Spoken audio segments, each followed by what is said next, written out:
Gentleman yields. Chair recognizes Mr. Allred. Well, thank you, Mr. Chairman, and thank you to our witnesses for your work.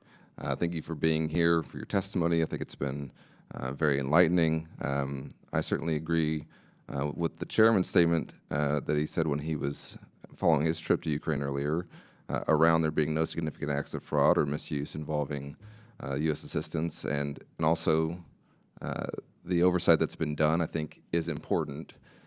There are limits to that usefulness, and I do wonder, we on this committee held a markup this week on a resolution of inquiry to request another audit and transmit a huge amount of documents related to our support for Ukraine that I think was introduced by a member of this body who does not support our support for Ukraine.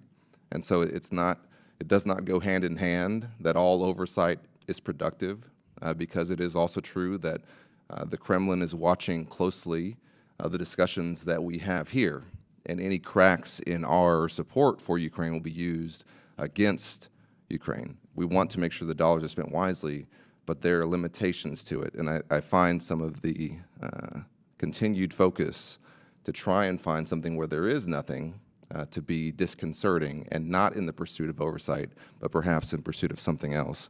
But I want to ask you about two things that I think at this point of the hearing maybe have not been discussed yet, which is very few things that are left.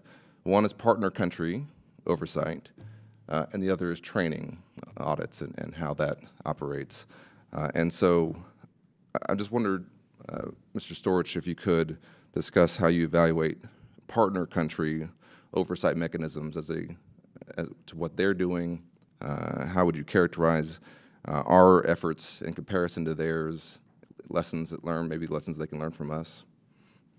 So thank you very much for the question. And if I can, with regard to the prefatory remarks, one of the things that we're able to do as IGs in each of our offices is bring sort of a methodology that we use to address all sorts of issues, right, and bring it to bear here. So when we go and we do audits and evaluations, we're using the same standards and methodologies we use in all sorts of other work to ensure that we're making findings and recommendations that are authoritative and really drive positive change.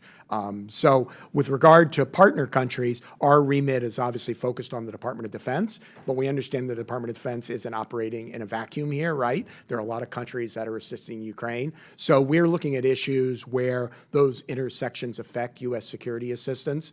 So one that is an interesting project that's going on right now, and I think an important one, is looking at the way in which when the Ukrainians request assistance, how that is validated, but then how it's coordinated with partner countries. And how are the partner countries, how are we working with them to ensure, we, the United States, to ensure that that's being handled as efficiently as possible. So we have lots of relationships with oversight entities for partner countries, particularly on the investigative side, and then also the international audit organizations as well. But what we're trying to do is bring that and leverage it for the specific Ukraine oversight mission. Would you say that we're helping them in their oversight efforts as well? Is that how you would characterize it, or is it that independent of, they do their own independent? I would say they do their own, but we engage. Yeah.